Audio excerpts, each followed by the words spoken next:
What if I told you the fact that you're watching this right now is not random? Out of billions of videos, out of millions of possible distractions, you're here. And that matters more than you might realize in this moment. Because life doesn't change loudly. It doesn't announce itself with fanfare or fireworks. It shifts quietly, like the tide moving in the dark, like a breath you didn't know you were holding finally releasing. And sometimes the shift begins with something as simple as awareness. A quiet moment, a stillness, just like this one. Right now might be the turning point you'll look back on years from now. Not because something dramatic happened tonight, not because the world changed around you, but because something changed within you, because you decided something internally. Something soft but certain, something wordless but real. And that's where winning phases begin, not in the noise, in the quiet. So settle in, let your body relax, let your shoulders drop. Let the weight of the day begin to lift. You don't need to be anywhere else right now. You don't need to be doing anything else. This hour is yours. This stillness is yours. Let it be exactly what it is. Take a slow breath in through your nose and let it go, again. And as you breathe, feel the tension in your jaw begin to soften. Feel your hands relax, feel the back of your neck release. You have carried a lot today, a lot of thoughts, a lot of responsibilities, a lot of the world's noise, and you can set all of that down now, right here, in this quiet space. Because what's ahead in the next hour isn't just words, it's a reminder of who you already are, of what's already moving toward you, of the phase that has already, quietly, beautifully begun. There's a chapter in every success story that never gets told. It's the hidden part, the invisible part, the part that happens in the in-between spaces of life, in the quiet hours before anyone is watching, in the private moments when no one is there to applaud or acknowledge or even notice. It's the doubt, the long waiting, the feeling of being behind, the sense that everyone else is moving forward while you're standing still in place, treading water, wondering if your efforts are even registering in the universe, if your dreams are realistic, if the things you want are genuinely meant for you or just beautiful ideas you've been carrying around that will never quite become real. You know that feeling? Most people do. But here's what most people don't know. In those invisible moments, something was happening, something quiet and profound and essential, something that couldn't have happened any other way. Pressure was building beneath the surface. Skills were forming in ways you couldn't see yet. Perspective was sharpening with every challenge you moved through, every disappointment you survived, every night you went to sleep wondering and woke up anyway. Your character was deepening in ways that have no immediate outward sign. The way water slowly carves stone not through force, but through patience, through presence, through the gentle persistence of something that simply keeps returning. Growth feels like stagnation right before it becomes visible. That's one of the most important things you will ever understand about your own life.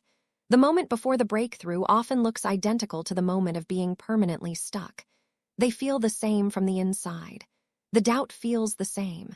The waiting feels the same. The silence feels the same. But they are not the same. Think about a seed planted in the earth. In those first weeks, if you were to look at the soil, you would see nothing. Nothing breaking the surface. Nothing reaching toward the light. And if you didn't know better, you might assume nothing was happening. You might assume the seed had failed. You might assume the conditions weren't right, that something had gone wrong, that this particular seed was simply not going to grow. But underground, hidden from view, something extraordinary is taking place. The seed is breaking open. Roots are forming and reaching downward, finding water, finding stability, anchoring themselves in the darkness so that when the time comes, when the shoot finally breaks through the surface and reaches toward the sun, it will have something to stand on, something to hold it, something that has already done the invisible, essential work of becoming steady before becoming visible.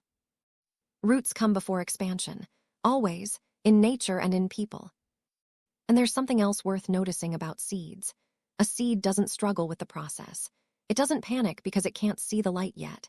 It doesn't compare itself to the flowers already blooming nearby and conclude that something is wrong with it. It simply does what it was made to do, in the dark, in the quiet, without needing to see the outcome in order to continue. There is a deep wisdom in that, a trust in the process that doesn't require proof before it gives effort. You are not so different from that seed.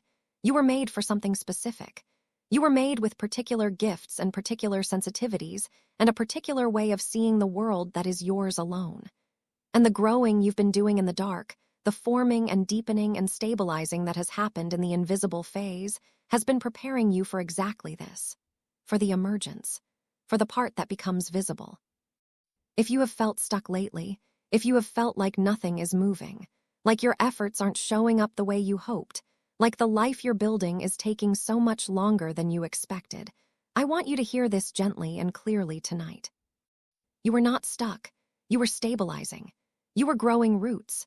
And roots, by their very nature, form in the dark before anyone can see them, before even you can see them, doing their quiet essential work in the hidden places so that what comes next has something real to stand on. The invisible phase is not failure. It is foundation. And you have been building yours for longer than you know. Now let's slow down even further, because this next part deserves space.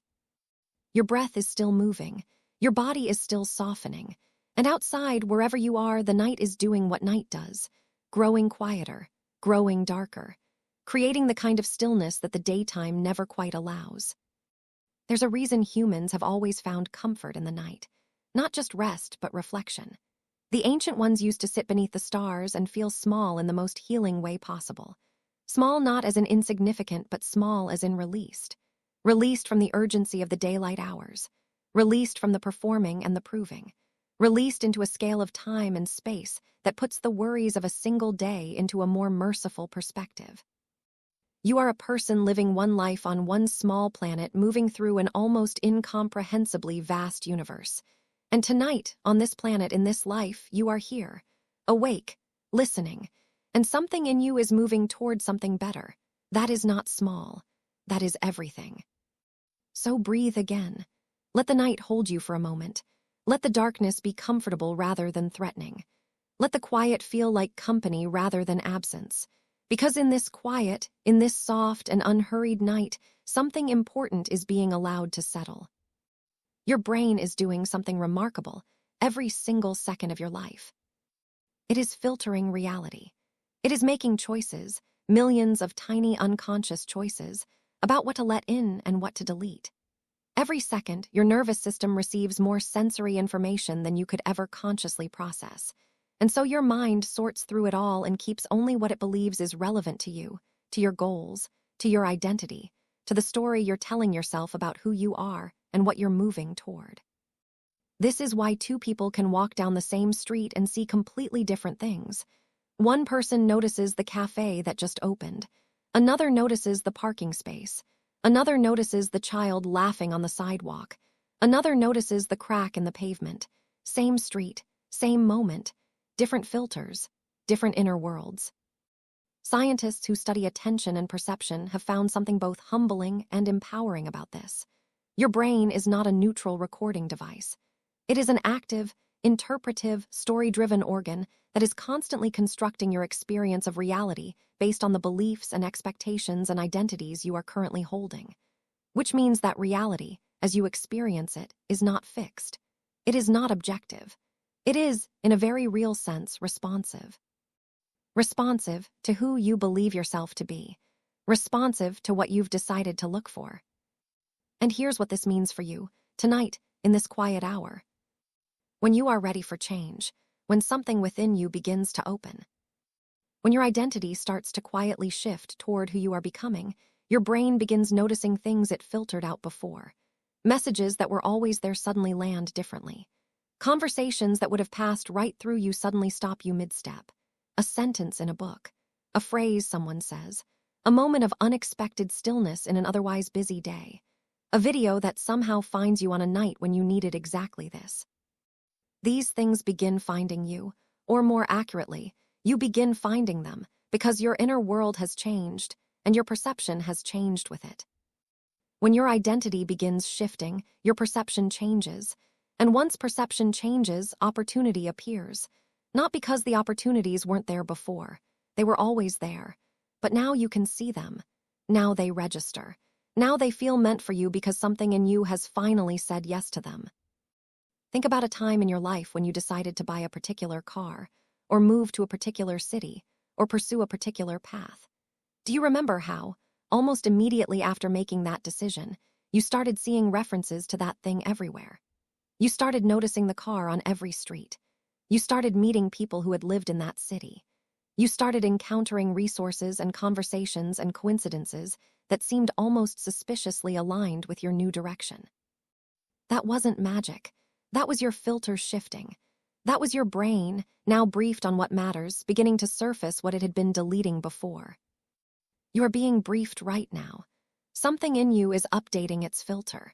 And the world you wake up to tomorrow will not be exactly the same world you left this morning, because the eyes you bring to it will be, in some quiet but real way, different.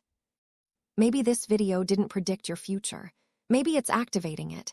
Maybe the very act of being here in this quiet night, open and listening, is part of how your next chapter begins, not with a dramatic announcement, but with a soft, internal yes, a recognition, a readiness that has been building for longer than you know. Something in you chose to be here tonight, and that is not nothing. That is the beginning of everything. Let's stay with the breath again for a moment. In through the nose, slowly. Let the belly rise. Hold it gently at the top. And then let it go all the way out until the lungs are soft and empty. And then wait. Just a moment of stillness at the bottom of the exhale before the next breath comes on its own. Don't force it. Just wait. Let the body remember that it knows how to breathe without you managing it.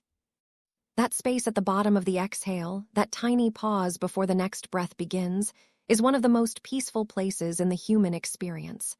Completely empty, completely quiet, no agenda, no performance, just a moment of pure, held stillness before life continues. You are allowed to live in that space a little more than you have been. You are allowed to pause before reacting. You are allowed to breathe before deciding. You are allowed to exist in the quiet in-between without filling it with noise or urgency or the need to have everything figured out right now. The next breath always comes. It has never failed to come. And the next good thing in your life will come with the same quiet reliability if you can stay open enough to receive it. Winning is not what most people think it is. It isn't luck, though luck plays its role. It isn't talent alone, though gifts matter. It isn't even hard work in isolation, because the world is full of people working incredibly hard who haven't yet found their moment. People who are exhausted and depleted and giving everything they have and still feeling like it's not enough. Winning, real winning, the kind that lasts, the kind that feels like it belongs to you, the kind that doesn't disappear when the moment fades, is something quieter and more internal than any of those things. Winning is momentum, and momentum starts on the inside. Before any external change in a person's life, before the promotion or the opportunity or the relationship or the transformation in health or creativity or peace, there is always an internal shift. Always, without exception. The outer world is always responding to something that moved first in the inner one. Here is what tends to happen in the time just before a life genuinely upgrades. Pay close attention to this, because you may recognize yourself in it. First, something becomes uncomfortable.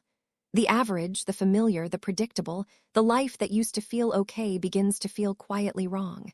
Not dramatically wrong, not crisis wrong, but a low, persistent, undeniable sense of not enough, of more being possible, of time passing in a way that is beginning to matter more than it did before. Then comes the questioning. You start looking at the identity you've been living inside, the roles you play, the habits you've maintained, the stories you've been telling yourself about who you are and what you're capable of, and you begin to sense that some of them no longer fit. Like clothes you've outgrown. Still wearable, technically, but constricting. Not quite right, not quite you anymore. Then the restlessness arrives. A feeling of needing to move but not yet knowing where. A creative or spiritual or emotional energy that doesn't have a clear outlet yet but is undeniably present, packing, waiting, building. This restlessness can be uncomfortable. It can feel like something is wrong. It can feel like a problem to be solved.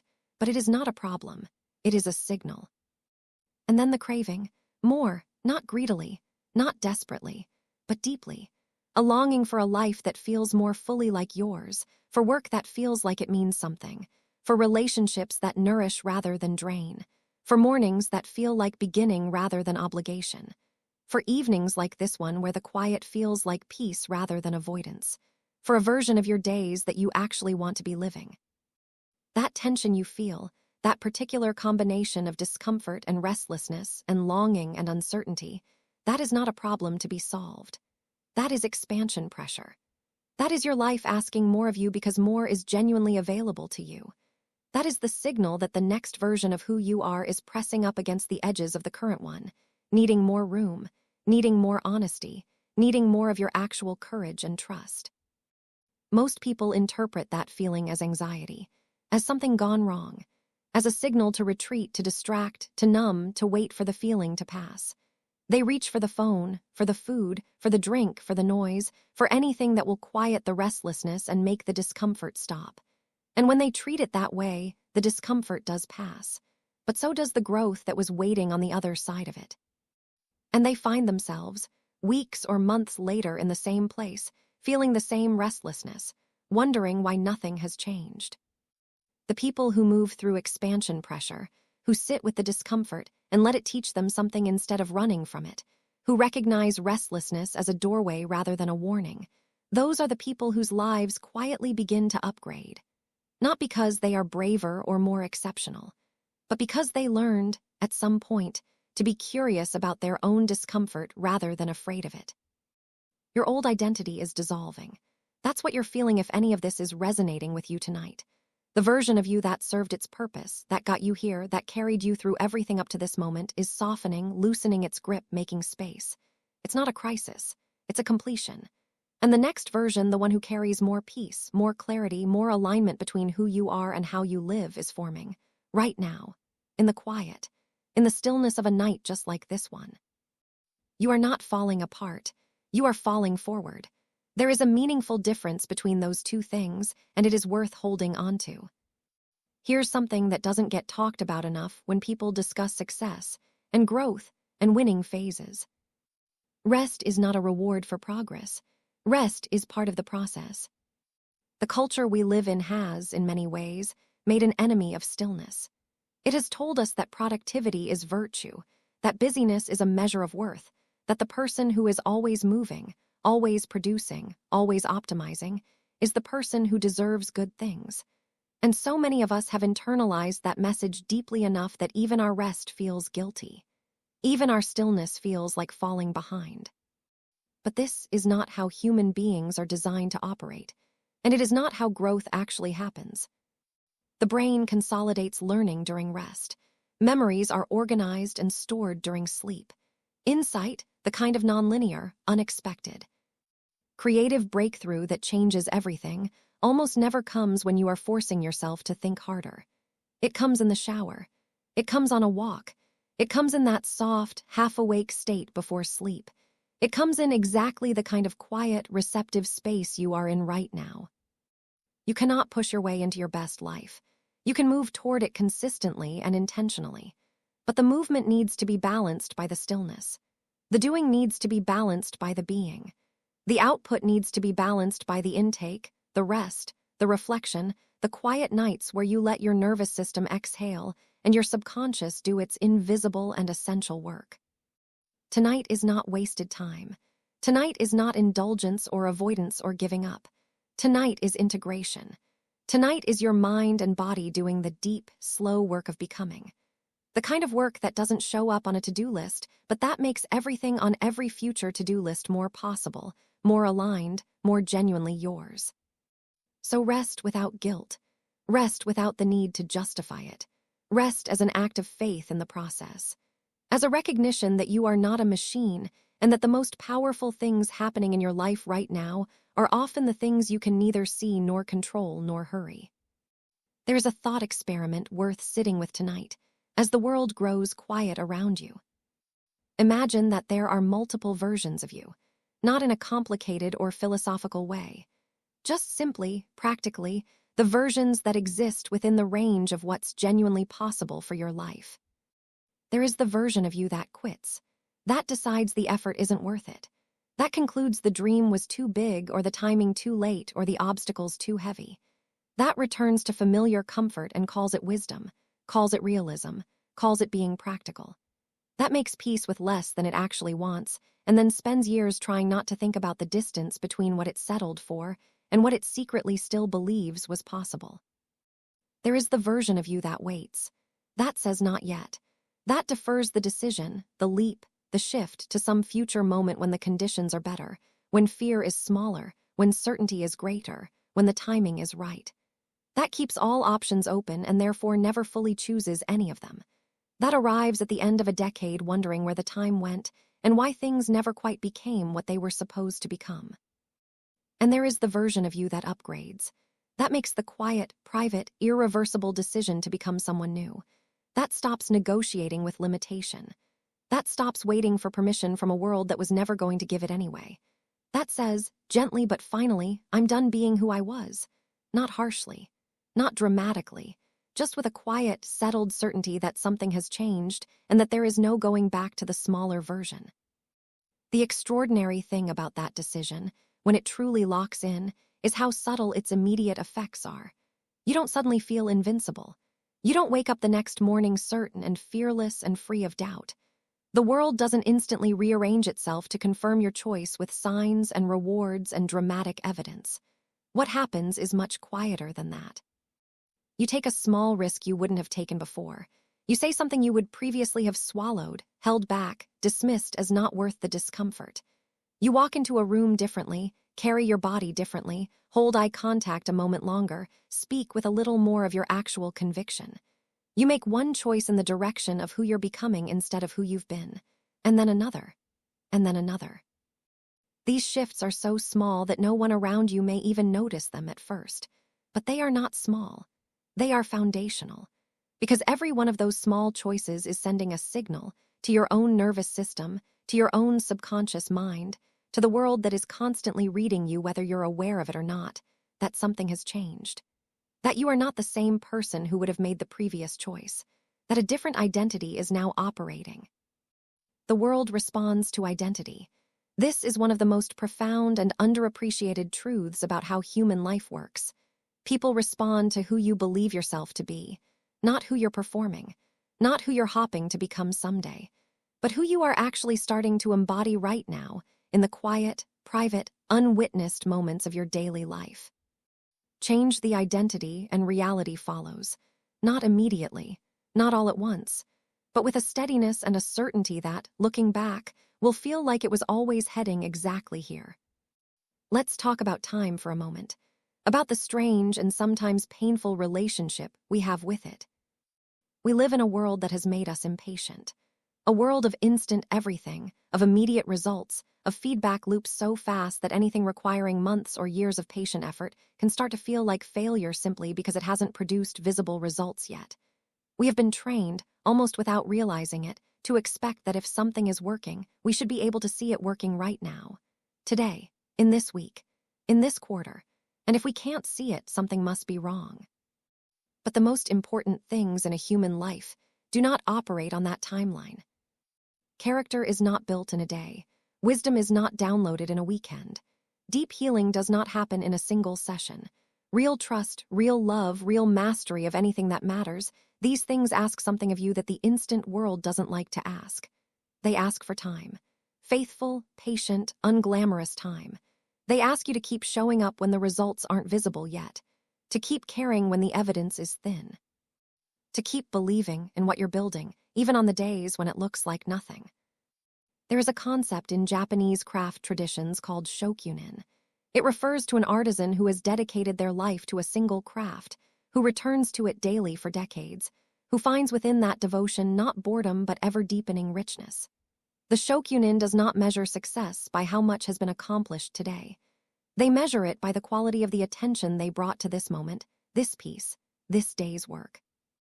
And the extraordinary objects they create, the objects that last for centuries and move people to tears with their beauty and their precision, those objects are simply the visible residue of that kind of attention applied over that kind of time.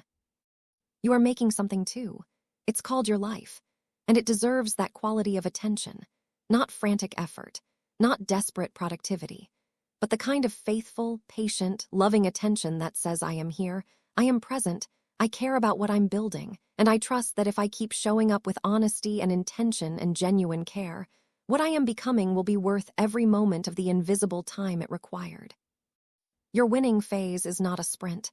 It is a deepening, and deepening cannot be rushed. It can only be honored.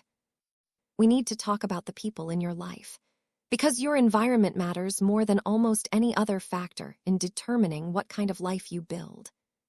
Not in a harsh or judgmental way, not as a reason to become cold or to view relationships as transactions, but simply as an honest recognition that we are profoundly shaped by the people we spend our time with, the conversations we have repeatedly, the standards that exist in the rooms we habitually occupy. There are people in your life who, when you share a dream or a plan or an idea you're excited about, make it feel smaller after the conversation than it did before. Not necessarily with cruelty. Sometimes with genuine concern. Sometimes with humor. Sometimes with the well-meaning advice of someone who cares about you, but is also, quietly, afraid of what your growth might mean for the dynamic between you. These conversations have a cost. A slow, accumulative, often invisible cost to your belief in yourself and your willingness to try.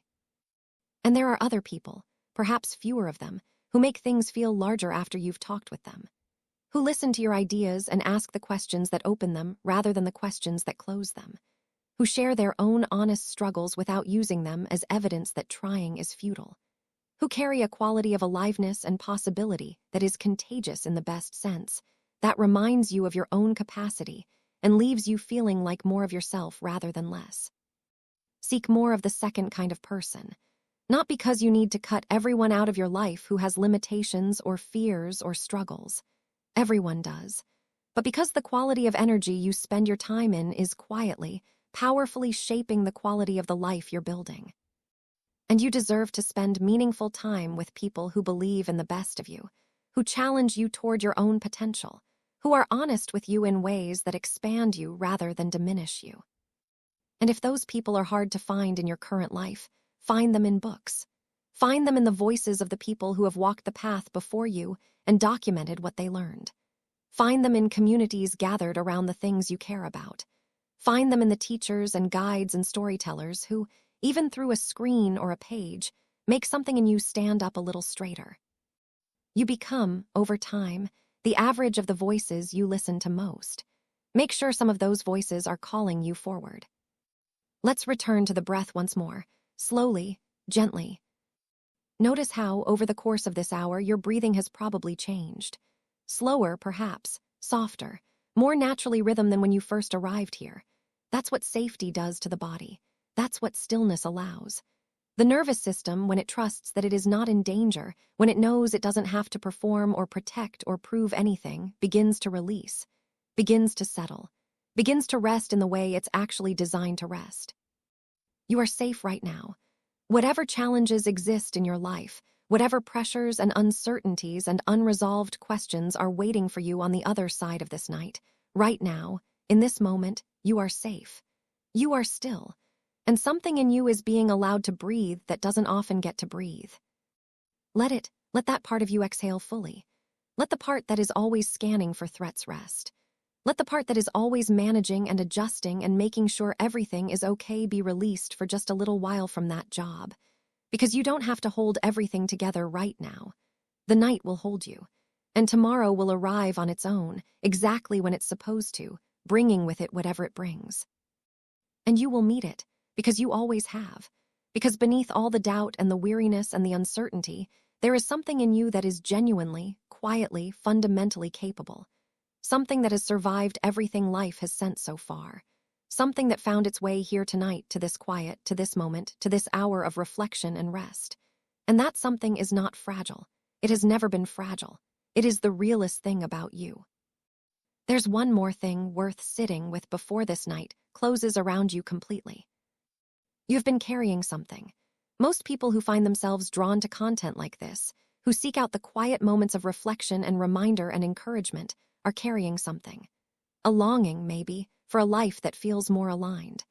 A grief, maybe, for time that passed or choices that didn't unfold the way you'd hoped.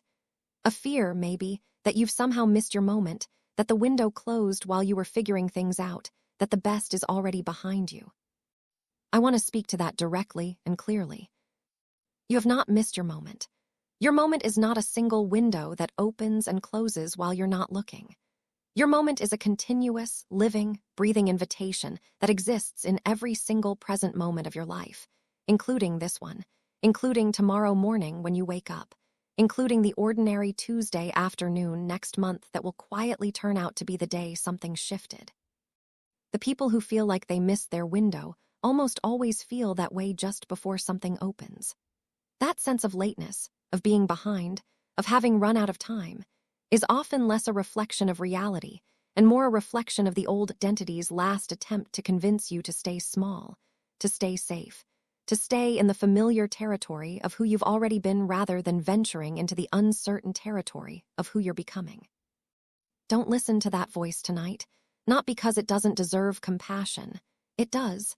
It has been trying in its own limited way to protect you, but it cannot see what you're moving toward. It can only see what it knows. And what you're moving toward is beyond what either of you knows yet, which is exactly why it's worth moving toward. Your best chapters have not been written yet, not the best ones.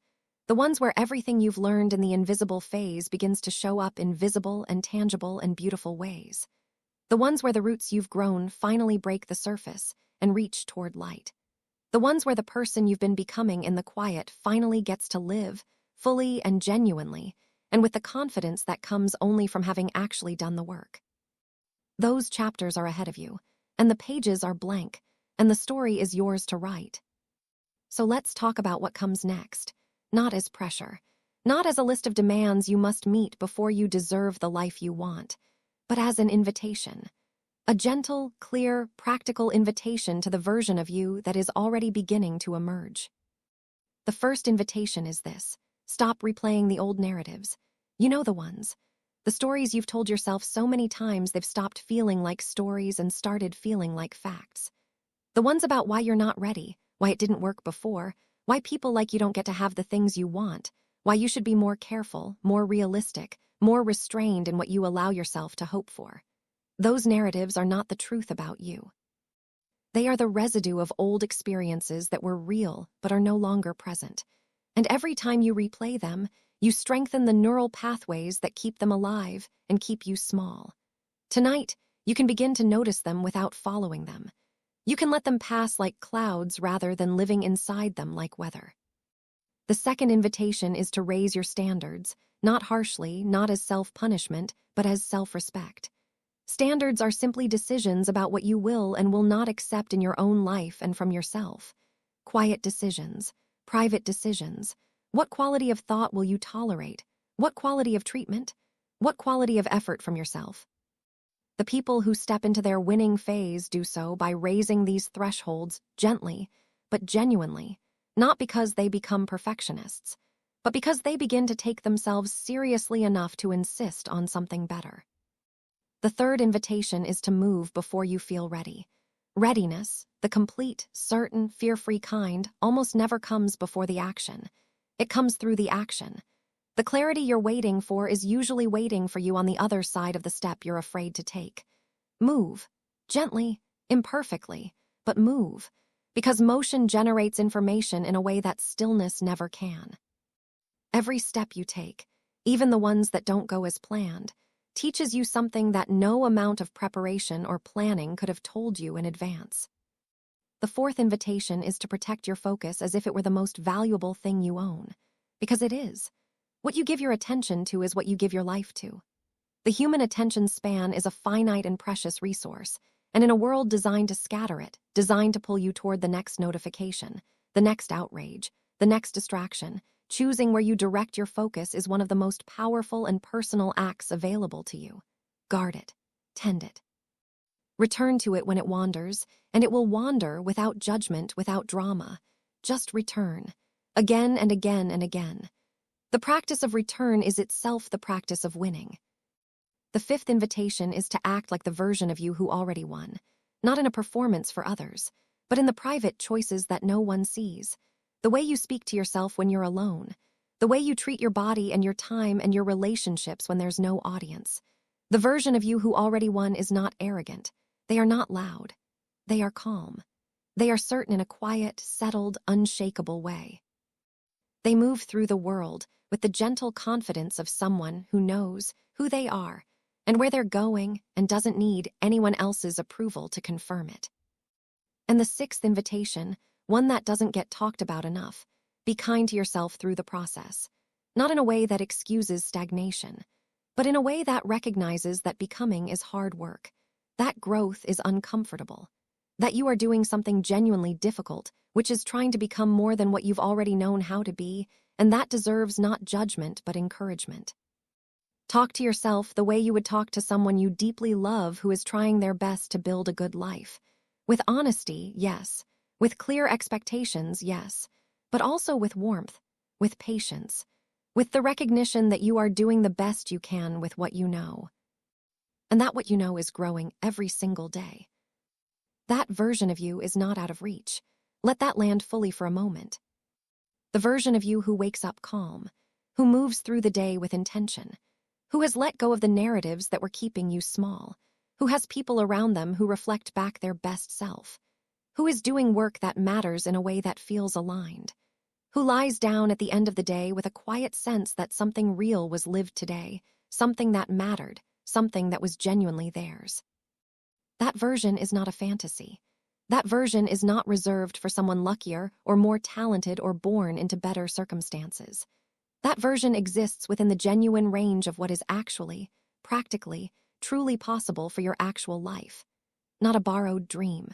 Not someone else's vision pasted over your story. Something that is specifically and perfectly designed for who you are and what you're here to do.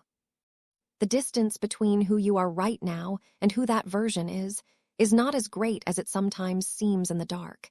It is made of decisions, of patterns, of small, consistent actions taken in the direction of your own becoming.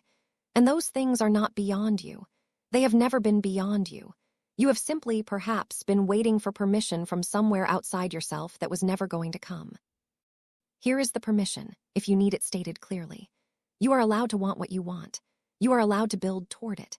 You are allowed to take up space in the world as a person in the process of becoming something genuinely good and genuinely yours. You are allowed to rest along the way.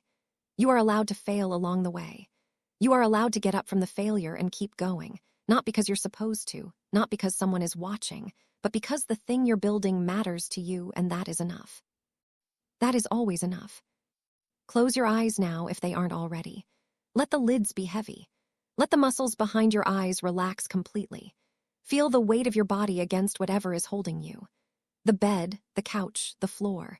Feel gravity doing its work, gently and reliably, as it always has, pulling you into rest, pulling you down into the support that is always there even when you forget to notice it. Now imagine a night, not too far from this one. A night 1 year from now. You are somewhere peaceful, somewhere that feels like yours, and you are looking back at this moment right now, this particular night when you were here and listening. And in that imagined future, everything worked. Not perfectly. Life is never perfect, and perfection was never the goal. But truly, in the ways that matter most to you, things moved. The shift happened. The momentum built. The small decisions you made, starting from here, accumulated into something real.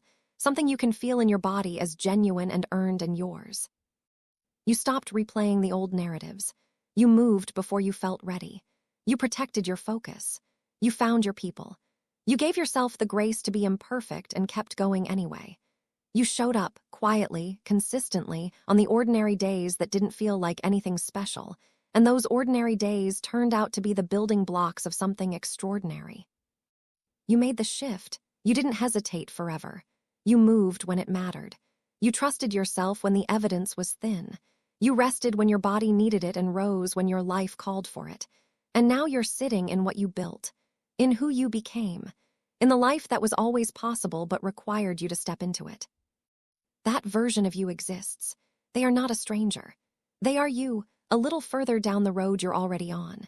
And the distance between here and there is made of exactly the kind of moments you are living right now. Moments of reflection, moments of honest reckoning, moments of quiet, private, unglamorous commitment to becoming more fully yourself. And today, this quiet night, this still and unhurried hour might be the moment you look back on, not because something loud happened, but because something settled, because something shifted, because something within you said yes in a way it hadn't quite said yes before, a deeper yes, a more honest yes. A yes that came from somewhere below the fear and the doubt and the noise, from the part of you that has always known, even when the rest of you was uncertain, that you were made for more than this, and that more was genuinely coming. Sleep now if sleep wants to find you. Let it come without chasing it. Let your body do what it was designed to do in the dark, the healing, the consolidating, the slow and beautiful work of restoration that happens while the conscious mind is quiet.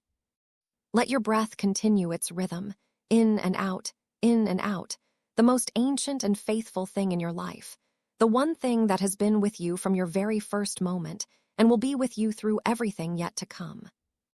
Let the thoughts drift past like leaves on water. You don't have to catch them. You don't have to solve them tonight. They will be there tomorrow, and tomorrow you will meet them as a slightly more rested, slightly more grounded, slightly more settled version of yourself. And that version will handle them better.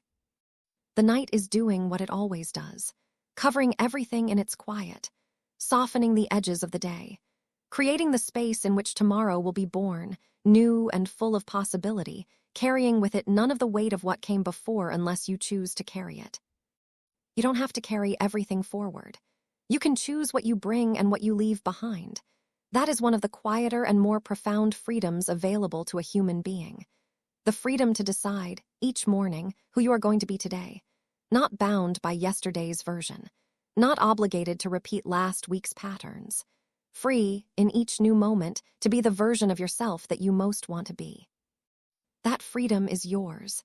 It has always been yours. And now, having sat with these words on this quiet night, you understand it a little more deeply than you did before. Your winning phase has not just begun somewhere in the future. It began in the moment you opened to it. It began in the quiet, in the listening, in the small but irreversible decision to take yourself and your life and your becoming seriously, to give an hour to something that matters, to let stillness be enough for one night instead of reaching for the noise. It began right here. It began tonight. And it will continue tomorrow, and the tomorrow after that, in ways both visible and invisible, both loud and quiet, both dramatic and mundane, building and deepening and expanding into the life that has always been waiting for you on the other side of your own willingness to become. You are ready. You have always been ready. And now, at last, some part of you is beginning to believe it. Rest now. You've earned it. The night is yours, and tomorrow belongs to the version of you that's already waking up.